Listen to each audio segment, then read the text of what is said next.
नमस्कार, मैं हूं आपके साथ वैशाली और आप देख रहे हैं अनंत टीवी लाइव।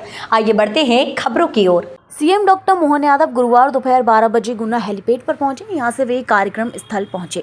रास्ते में जगह जगह भाजपा जनों ने उनका स्वागत किया।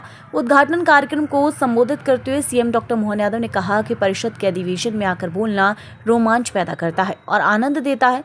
इसका एहसास अलग प्रकार का होता है। हमारे अतीत के कार्यक्रम पर जो बात कही है वे एक एक बात एकदम सही है। दुनिया के कई देश अपनी शिक्षा को लेकर गौरवान्वित होते हैं कि हमारे पास सब है, लेकिन हम करते हैं कि आपके कैंपस में विद्यार्थी परिषद नहीं है तो सब फेल है। देश की आजादी के समय सत्ता के लालच में राष्ट्रवादी विचारधारा का दमन किया गया, इसके लिए उन्हें कभी माफ नहीं किया जाएगा। दुनिया में आज भारत का मान बढ़ रहा है। आने वाले समय में जल की उपलब्धता के आधार पर मध्य प्रदेश इस नई पीढ़ी के माध्यम से आगे बढ़ेगा। सरकार का प्रयास है कि एक एक इंच जमीन पर सिंचाई का रकबा बढ़ना चाहिए। नदी जोड़ने की कल्पना अटल बिहारी वाजपेयी ने की थी। मोदी के नेतृत्व में इस योजना का अमल शुरू हो गया है। हमारी युवा पीढ़ी केवल रोजगार मांगने वाली नहीं बल्कि रोजगार देने वाली बननी चाहिए। इसी सोच के साथ हमारी सरकार काम कर रही है, इसलिए जगह जगह इंडस्ट्रियल कॉन्क्लेव किए हैं। आज की स्थिति में प्रदेश में 30 मेडिकल कॉलेज हैं। अगले एक साल में 52 मेडिकल कॉलेज हमारे यहाँ होंगे। केवल एलोपैथी में ही नहीं, आयुर्वेदिक में भी 5 मेडिकल कॉलेज जल्द शुरू हो रहे हैं।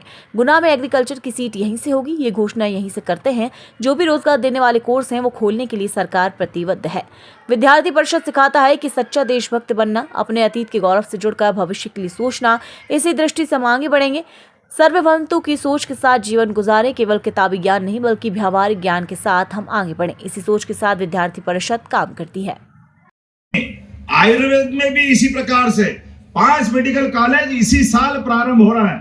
आजादी के बाद पहली बार ऐसा हो रहा है कि 5 मेडिकल कॉलेज की सुविधा हमको मिलने जा रही, और ये अपने पूरे क्षेत्र में ऐसे एक नहीं कई सारी बातें बता सकता हूं, लेकिन पैरामेडिकल, नर्सिंग, ये तो हर अपने स्तर पे होना चाहिए। हम लगातार प्रयास कर रहे हैं। एग्रीकल्चर भी मुझे मालूम नहीं है विश्वविद्यालय ने खोला कि नहीं खोला, कृषि शंका है। अगर नहीं खोला है तो खोलने के लिए मैं यहीं से घोषणा करता हूं, हमारे गुना के अंदर एग्रीकल्चर की सीट यहीं से होना चाहिए।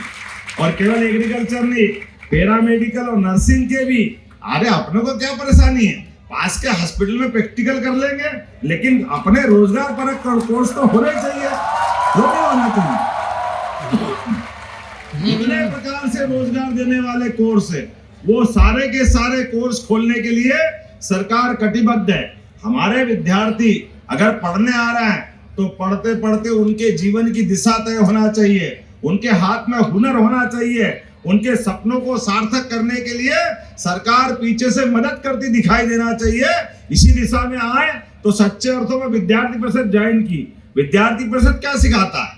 विद्यार्थी परिषद सिखाता सच्चा देशभक्त नागरिक बनना, अपने जीवन में अपनी गौरवशाली अतीत से जुड़ करके भविष्य के सपनों को आगे लेके चलने में उत्तम श्रेष्ठ नागरिकता धारण करना, अर्थात देशभक्ति के साथ कोई कॉम्प्रोमाइज नहीं करना, समाज में उत्तरदायित्व जीवन जीना, भविष्य के लिए समाज का समग्र सोचना और सनातन संस्कृति पे गर्व करना।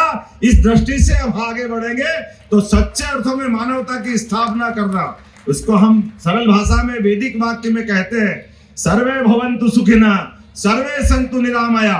केवल ये घोषित वाक्य नहीं है, इस वाक्य पे पूरा जीवन गुजारे, ये सच्चे अर्थों में हमारे उत्तरदायित्व की भावना, अर्थात केवल किताबी ज्ञान नहीं, व्यवहारिक ज्ञान अर्जित करते करते विद्यार्थी इस देश और प्रदेश के साथ साथ विश्व का जवाबदार नागरिक बने, ये भावना के साथ हमारी विद्यार्थी परिषद काम करती है। मेरी अपनी ओर से परिषद के सारे मित्रों को कोटि से बधाई देता हूं और धन्यवाद देता हूं कि मुझे बुला करके आपने ये मौका दिया कि मेरे मित्रों से बात कर सकूं। आपने इशारा किया है, हमने शुरुआत की है। फिलहाल के लिए इस खबर में इतना ही। बने रहे अनंत टीवी लाइव के साथ। नमस्कार।